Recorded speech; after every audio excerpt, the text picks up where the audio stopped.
Deixe a vida fluir. O que isso quer dizer realmente? Mas, apropriadamente, o que isso não quer dizer? Isso não quer dizer ser preguiçoso e não fazer o que tem que ser feito.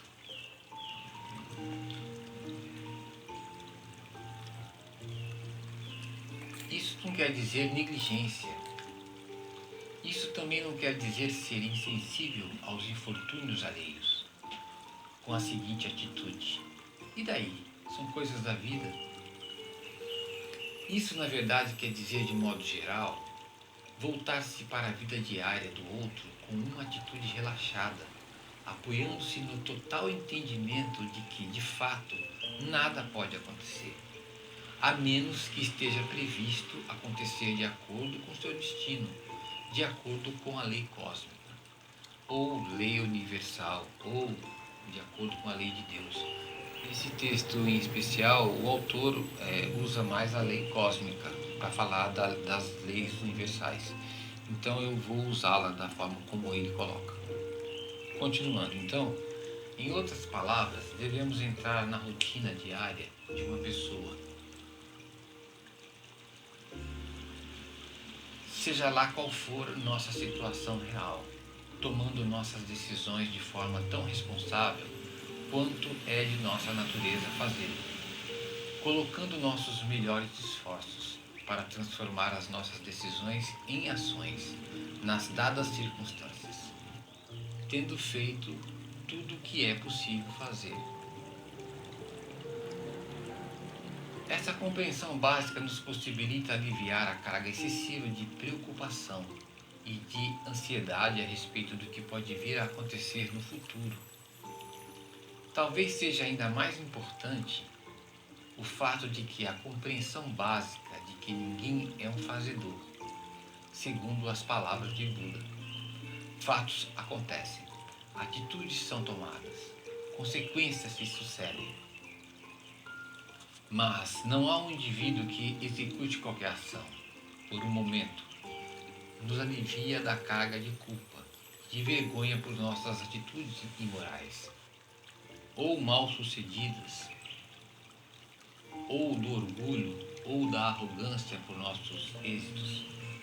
Talvez seja até mais importante saber que nós simplesmente não precisamos carregar a nossa carga costumeira de raiva e de malícia em relação ao outro, que, do contrário, consideraríamos ser a causa da nossa dor ou de nosso infortúnio. Esse entendimento é baseado na total aceitação de que, se estamos magoados, estamos assim por algum motivo que simplesmente não podemos entender, pois estamos sujeitos a estar magoados, de acordo com a onipresente lei cósmica, que se aplica a todas as coisas do universo, desde o menor de todos os átomos até o maior planeta ou estrela. Em outras palavras, seria uma completa estupidez odiar alguém.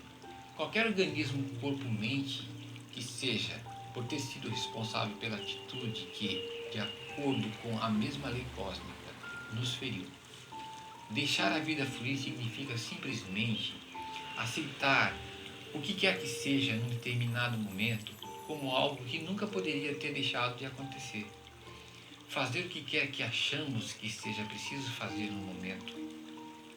Não sobrecarregar nossa mente sem necessidade com uma carga de conceitos acerca do que pode ou não acontecer no futuro remoto. Um simples ceramista chamado Gora, que viveu na Índia no século XIII e era bastante louvado como um santo poeta, escreveu um poema que exprime com muita simplicidade o que se entende por deixar a vida fluir.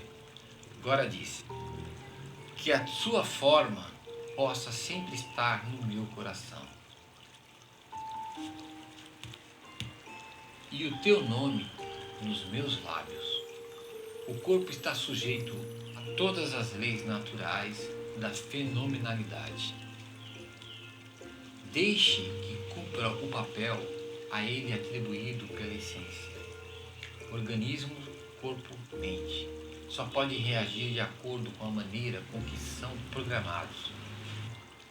Eu sinceramente aceito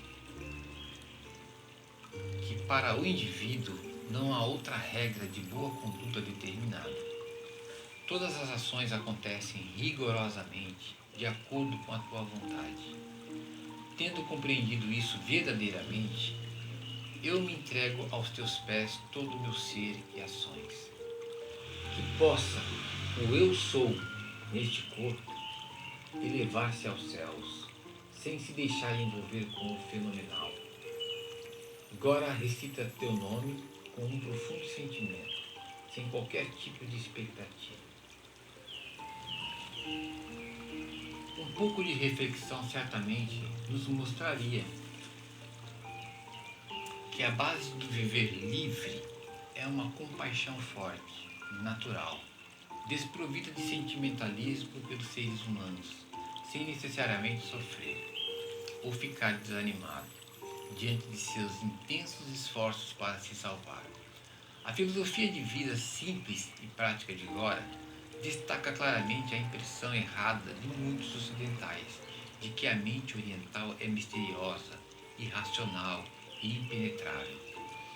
O que agora nos diz parte estritamente de sua experiência pessoal, mas a tendência geral do buscador espiritual instruído é adquirir uma prova para o que foi conceituado.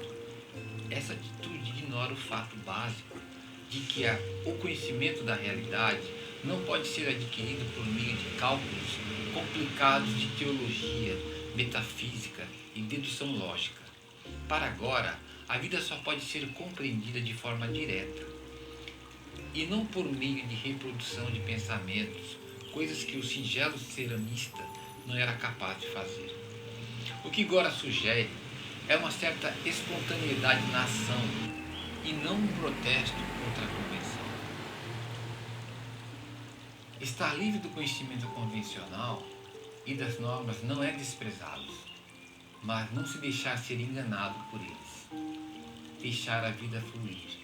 É uma visão que liberta a mente humana de sua identificação construtiva com o ego abstrato, como o fazedor. As coisas acontecem e não deveria haver nenhuma dificuldade em compreender isso. Só porque sabemos como mover as nossas mãos, como tomar uma decisão ou como respirar, mesmo que dificilmente possamos começar a explicar com palavras como fazemos.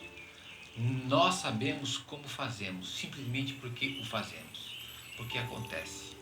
A percepção de que a vida simplesmente acontece é uma extensão desse tipo de conhecimento e nos dá uma visão de nós mesmos bem diferente daquela a que estamos convencionalmente acostumados. Pensamos que tomamos nossas próprias decisões, baseados em nossa cultura tradicional, conhecimento e experiências. Sentimos que decidimos com racionalidade, porque baseamos nossas decisões em dados disponíveis, relevantes ao assunto em questão. Precisamos por bem nos questionar se realmente sabemos que informação é realmente relevante ou se o que se pesquisa é uma farsa. E por fim, depois do movimento de recolher informações de modo racional, no calor do momento, somente por causa de um pressentimento ou porque estamos totalmente cansados de pensar, nós agimos. O fato em questão é que o método rigorosamente científico de predizer o futuro pode ser aplicado apenas em casos específicos, em que uma ação imediata não é urgente, em grande parte. A maioria das nossas decisões importantes depende da intuição e, em consequência, de uma visão periférica da mente. Assim sendo, a confiança em nossas decisões repousa sobre o nosso talento natural para sentir a situação, em consequência do grau em que esta visão periférica tenha sido desenvolvida. Quando tomamos conhecimento desse fato, por meio de nossas próprias experiências de vida diária, torna-se muito difícil conceber que nossas decisões podem ficar emaranhadas a decisões que estão sendo tomadas por outras pessoas em diferentes lugares do mundo naquele instante. A experiência de tomar decisões por meio da intuição pode bem nos mostrar que esse aspecto periférico da mente atua melhor quando nossas mentes não tentam interferir no processo, quando confiamos a ele que trabalhe espontaneamente por si mesmo, quando deixamos fluir. A visão periférica atua com mais eficácia quando não olhamos para as coisas diretamente, mas focamos além, ampliando o campo visual. Semelhantemente, quando estamos tentando ver os detalhes de um objeto distante, os olhos relaxam automaticamente, sem tentar ver.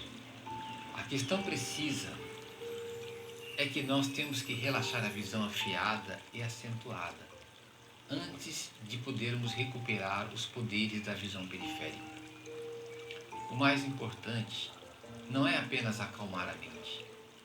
O que é realmente relevante é o não apego da mente. O homem perfeito utiliza sua mente como um espelho. Não se prende a nada, não recusa nada, recebe, mas não conserva.